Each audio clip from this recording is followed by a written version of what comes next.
Hello, History 362. So, when we left off, Alexander the Great is dead in Babylon in 323, and his death is going to spark an extraordinary crisis, a crisis that's going to span all the way from Epirus to the Hindu Kush, as his commanders, as his lieutenants, become warlords fighting over the carcass of his empire. It is a series of wars, oftentimes referred to as the Wars of the Successors, the Diadokoi, the successors of Alexander, who will eventually claim the territory that he's conquered.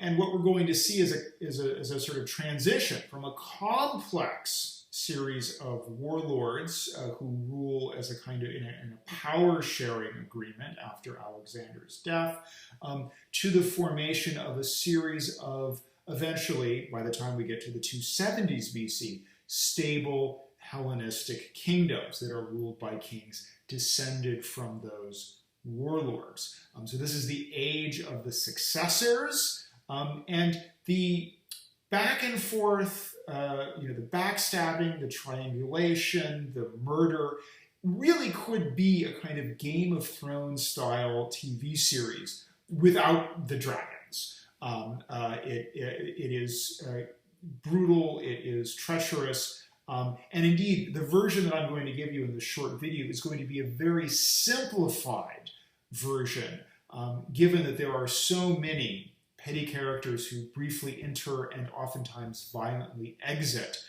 If I went through sort of a true blow by blow, this would be like a 20-hour video. So suffice to say, let's start in 323. Alexander is dead. Supposedly, as he is dying, he's given his signet ring to one of his chief lieutenants named Perdiccas, and then he expires. There's no obvious successor. Again, Alexander has not, and this is sort of, what was he thinking back in 334? He's not bothered to produce an heir up until now. And this, of course, is an extraordinary problem. We can speculate about Alexander's sexuality. He does seem to be bisexual, and certainly has a intense emotional relationship with his companion Hephaestion, a relationship that many people, in both ancient and modern, assume had a sexual component. Alexander had been deeply, deeply bereft when Hephaestion dies shortly before he does, and supposedly had even asked, could Hephaestion be worshipped as a god now that he's deceased? That being said, Alexander does have relationships with women. He's married both several female relatives of Darius, but also Roxanne, the Sogdian noblewoman. And at the time of his death, Roxanne is pregnant, but no ultrasound. They don't know whether it's a boy or a girl.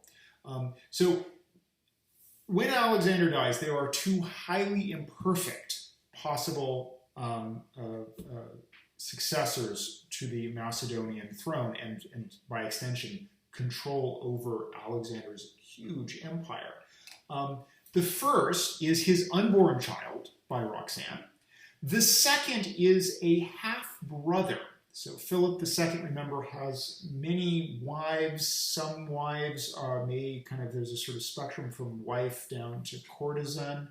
But one of his Thessalian girlfriends, again, many people think that she was somewhat less than a wife, has given birth to a son whose name is Philip. He's referred to as Philip Arrhideaus. And there seems to be something wrong with Philip mentally or emotionally. He is not held, or is never held, as someone who's capable of making decisions on his own. And of course, that's probably one reason why he was never seriously considered a contender to succeed Philip when Philip II dies. And that's probably, Alexander liquidates the people that he's scared of early on in his reign, so within the first months of his reign, and doesn't feel the need to liquidate Philip Arrhideaus. And probably that may have to be because there is some kind of mental or emotional deficiency about Philip Arrhideaus. He's not even seen as someone who could potentially rule as a king. But now that Alexander's dead, he's all they've got. They've got Philip Arrhideaus, and they've got this unborn child. Indeed, factions form in the Macedonian military. The infantry supports one candidate, the cavalry supports another. Things almost come to blows. And finally, a compromise is worked out, which basically says both will be king. Both Philip Arrhideaus and the unborn child, if it's a boy, and it is, will rule jointly. And the boy, when he's born, is going to be named Alexander, and is usually referred to as Alexander IV. So now we have Philip III Arrhideaus and Alexander IV. Now, both of them are seen as not capable of ruling on their own. Alexander IV is obviously a tiny baby. And again, Philip Arrhideaus, despite being a grown man, is somehow seen as deficient so as to need a regent as well. So therefore, the regent that emerges is the man that Alexander gave his signet ring to, Perdiccas. And Perdiccas oversees a division of Alexander's empire, so that all of these different lieutenants are assigned as satraps and generals who will rule their own little domain, which will allow them to draw the revenues of that domain, and will allow them they'll have a small share of the Macedonian army, and they'll also be able to raise troops locally. And of course, this, on one hand, as I said, is a sprawling power-sharing agreement, since all of these guys are pretty ferocious, tough guys ready to exploit this unstable situation. So they all get a little piece of the pie.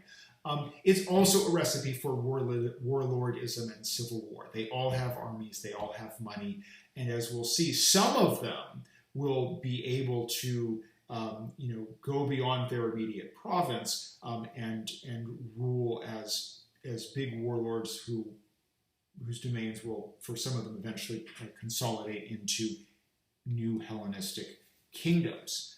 Now, one of these sort of satraps is Ptolemy. Ptolemy, who I've already mentioned, is an important source for our sources for Alexander the Great. He writes a book that subsequently gets used, particularly by Arrian, in describing the campaigns of Alexander. He is assigned to be the satrap of Egypt. And Egypt is a really plush position, because if you are assigned to be the satrap of Egypt, you now control the fabled wealth of the Nile, whose annual floods provides not only some of the most fertile agricultural land in the entire Mediterranean, but fertile agricultural land that happens to be located on a superhighway for administrators and tax collectors, the Nile itself. So it's land that's very easy to access, to survey, to tax, and so this is actually a really plum assignment, and Ptolemy gets it while the getting's good. That being said, tensions quickly arise with Perdiccas, particularly when he shows a desire to marry one of Alexander's sisters. And Ptolemy decides that he's going to make a somewhat bolder claim, something, a claim that is something beyond just being the sort of satrap of Egypt, in that he kidnaps none other than Alexander the Great himself. So when Alexander died, the body is eventually mummified. And it's mummified, probably not according to an Egyptian technique, which sort of gives us the body wrapped up in sort of papyrus bandages, but rather a Babylonian technique that seems to involve somehow coating the body in resin, so you can still sort of see the recognizable facial features. And so the plan is to mummify the body, and it's almost going to be like, say, Lenin, who's still on display, in Moscow, that the body is going to be preserved. It's going to be put in a funeral cart.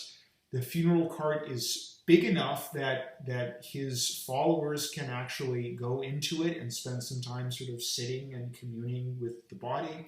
And then the body is going to go back to Macedonia, where it can be buried in the tomb, the dynastic tomb that Philip has already constructed, and Philip is already buried there, probably in Tomb 1 at Wergina.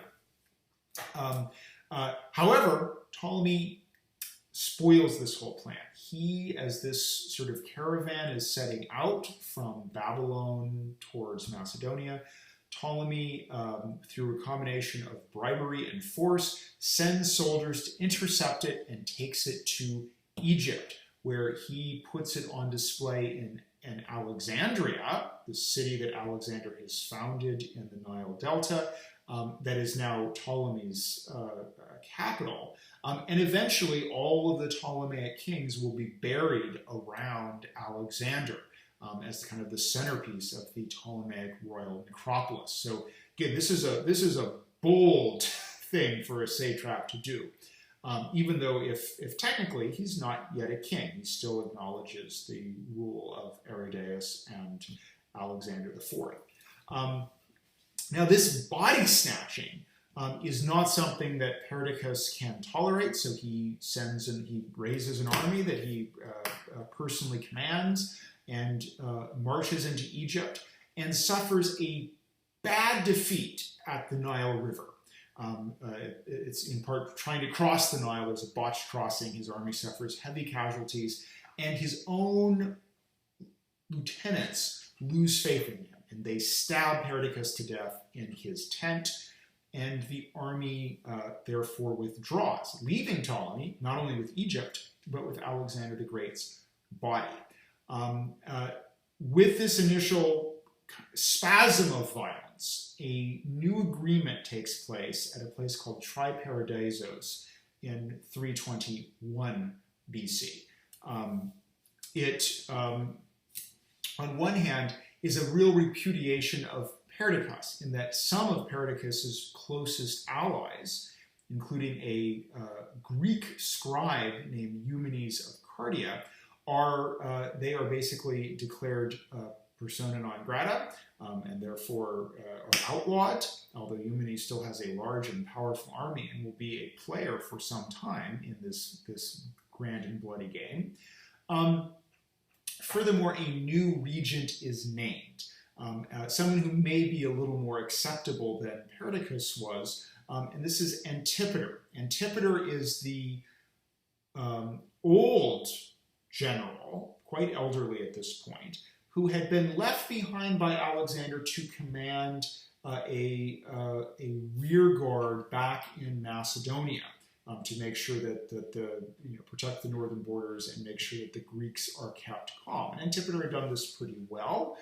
He's also quite elderly, and therefore may not have the kind of nascent dynastic ambitions that had already been there in Perdiccas shortly after Alexander's death. So Antipater is going to be the regent, and this works for a short time only. One thing that may make him an acceptable regent, he's very old, also causes a problem because he dies. So in 319, Antipater is dead. Before he dies, Antipater appoints a new regent, and to the surprise of some, he does not appoint his son. So Antipater has a son named Cassander, who is, at this point, a pretty energetic young man. And it seems that many expected Antipater to appoint Cassander as the regent upon his death. The person who particularly anticipated this was Cassander. But Antipater doesn't. Instead, he appoints another somewhat older Macedonian general named Polyperchon. And Polyperchon takes over as regent, but there is one person other than Cassander who's unhappy with Polyperchon. So the two kings, the still child Alexander IV and Philip Arrhideaus are now back in Macedonia. Philip Arrhideaus has been married to a woman named Eurydice. And Eurydice is a formidable woman. She is not, whatever deficiency that Philip Arrhideaus has, she is fully in control of her facilities. And Eurydice leads a kind of coup, drives Polyperchon out of Macedonia. He takes with him Alexander IV, and Eurydice therefore invites Cassander to come to Macedonia, invade, and assume the regency.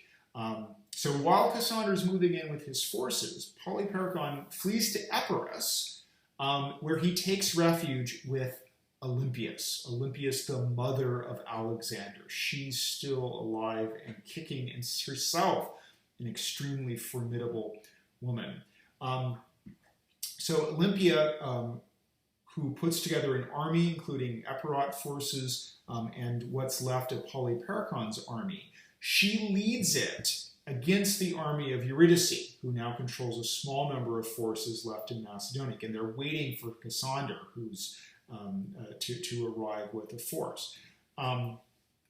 This is actually a remarkable moment where there's going to be a battle in this Macedonian civil war, where both of the commanders are women, Eurydice and Olympias. And the battle is rather anticlimactic, because while Eurydice seems to be a formidable person, Olympias is the mother of Alexander the Great. And when the Macedonian soldiers that have been following Eurydice, when they see Olympias, they immediately defect. And so in this battle, Olympias triumphs simply because she represents the legitimacy of the royal line.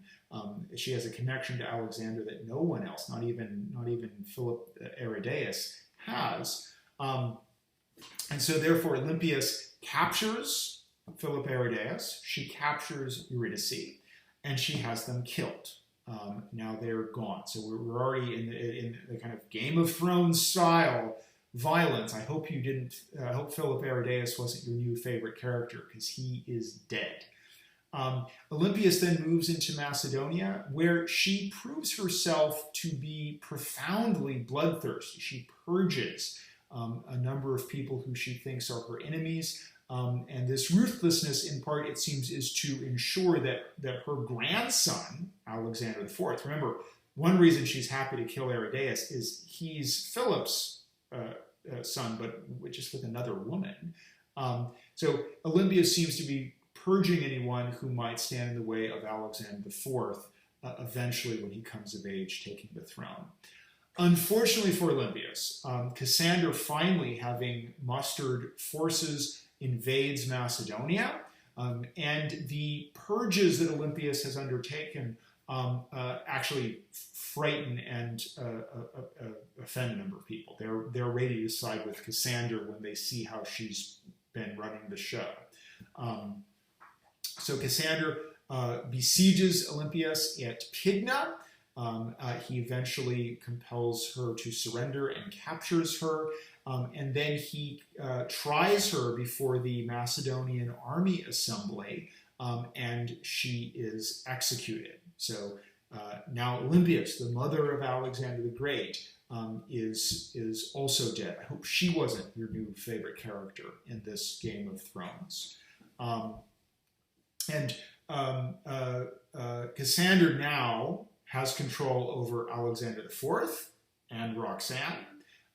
He, among other things, as he now establishes himself as the new regent, Polyperchon has survived this whole sorry mess and flees with the remnants of his forces to the Peloponnese, where he remains a sort of petty warlord in the Peloponnese.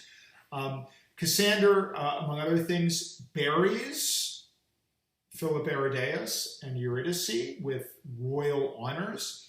They are probably the couple that was found in the splendid vaulted tomb at Wergena, Tomb 2, even though that burial was initially identified as the burial place of Philip II.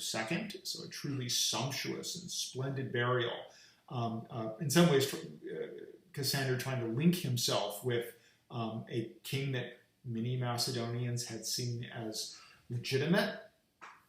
And so this brings us now down to 316. We've had, at this point, several spasms of violence in Macedonia and Greece. We've also had an epic clash between the general, the successor, who is as quickly establishing himself as the dominant successor in Asia. And this is Cassander's ally, Antigonus the One Eyed, also an older general. He's actually of the same kind of cohort as Philip II, so he's older than Alexander the Great. He has been steadily fighting Eumenes of Cardia, a Greek who had been an ally of Perdiccas, and who has since managed to establish himself with a sizable army in Asia Minor. And Eumenes, on one hand, isn't Macedonian. That is a potential liability, particularly because he still commands Macedonian troops, including a 3,000-strong brigade of Alexander's veterans known as the Arrhideaus, the Silver Shields. But Eumenes is extremely smart. He comes across as one of the more clever and astute of the successors. And he is, to sort of overcome the fact that he's a Greek and to Macedonians, therefore, an outsider. One thing that Eumenes does is actually set up a throne, an empty throne. And rather than sitting in it, he says, this is the throne of Alexander. Sort of hearkens to Alexander's kind of imaginary presence, presenting himself as merely a kind of sort of earthly regent. Now Eumenes and Antigonus come to blows, and what kind of the notable thing is while many of these warlords control territories, oftentimes with titles like satrap or strategos, general, they're incredibly mobile. Wherever they can move their army is where they can extort taxes and resources and conscript new forces and then move somewhere else. So even when they suffer defeat, they move around. They're not really, they need territory, but they don't need any particular territory.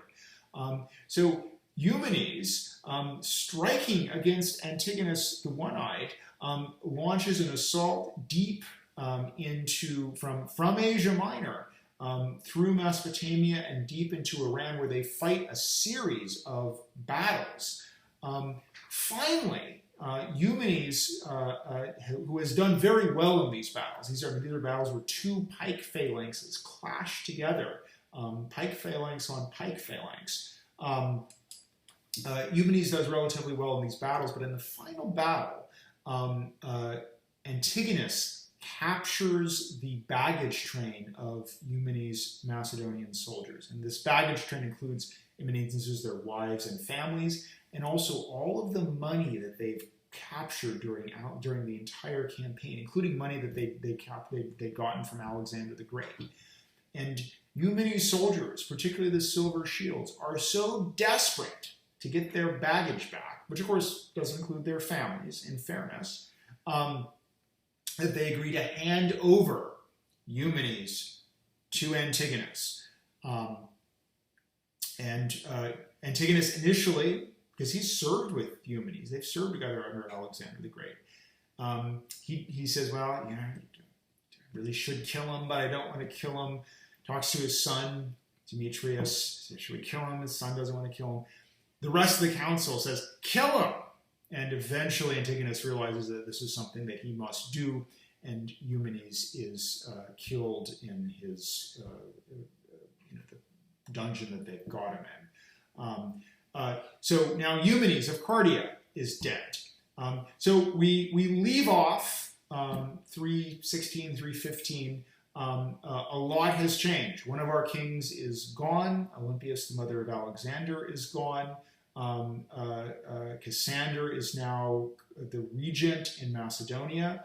Ptolemy is the satrap of Greece. And Antigonus the One Eyed, Antigonus Menalphthalmos, now is the dominant general in Asia, having eliminated his key rival Eumenes of Cardia. So that's the situation that we'll pick up with next time as we continue this Game of Thrones without dragons. We'll talk soon.